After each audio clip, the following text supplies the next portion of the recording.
আমাদের পরিবারের একজন ভাবে না রে।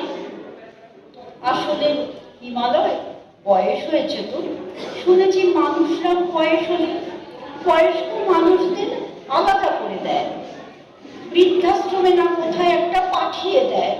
আমাকেও তাই করছে রে। এসব তুমি কি বলছো আরাবল্লী দিদা? তোমাকে আমাদের পরিবার থেকে বাদ দিতে পারি? তুমি আমাদের গুরুজন। সেই কবে থেকে তুমি এই পৃথিবীতে আছো। তোমার চোখের সামনে তিলে তিলে গড়ে উঠেছে সিন্ধু সভ্যতা, আরো কত শত সভ্যতার সাক্ষী তুমি। শুনেছি সপ্ত ঋষিরা তোমার কাছে বসেই ধ্যান করতেন। ওসব তো ইতিহাস রে হিমালয়, মানুষ বর্তমানে মনে রাখে না। থর মরুভূমির বাদিকে আটকে রেখেছি যাতে দিল্লি মরুভূমি না হয়ে যায়। বৃষ্টির জলকে নিজের মধ্যে ধরে রাখি যাতে সেটা মাটির নিচে প্রবেশ করে দিল্লি, গুরগাঁও, জয়পুরে ব্যবহার করা যায়। আমি না থাকলে কুয়ো শুকিয়ে যেত, জলের সংকট হতো। এত কিছু করার পরও মানুষ তোমাকে দূরে সরিয়ে দিচ্ছে। ওরা কি বুঝছে না ওরা কি ভুল করছে? এটা তো ওদেরই ক্ষতি। বাড়ির মা ঠাকুমারা নীরবে পরিবারকে ধরে রাখে, ওদের অবদান কেউ বোঝে না রে।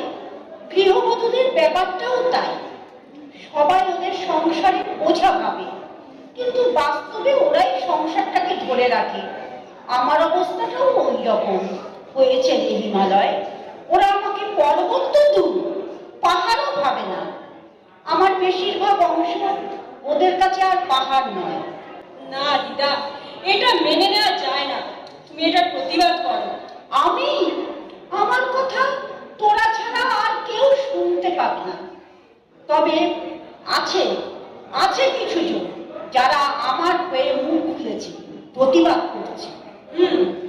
এত পরিবেশবিদ, বিজ্ঞানীরা তোমাকে এভাবে যেতে দেবে না। ওরা ঠিক তোমাকে বাঁচাবে। দেখো দেখো, ওরা বলছে সেভ আরাবল্লী, সেভ আরাবল্লী।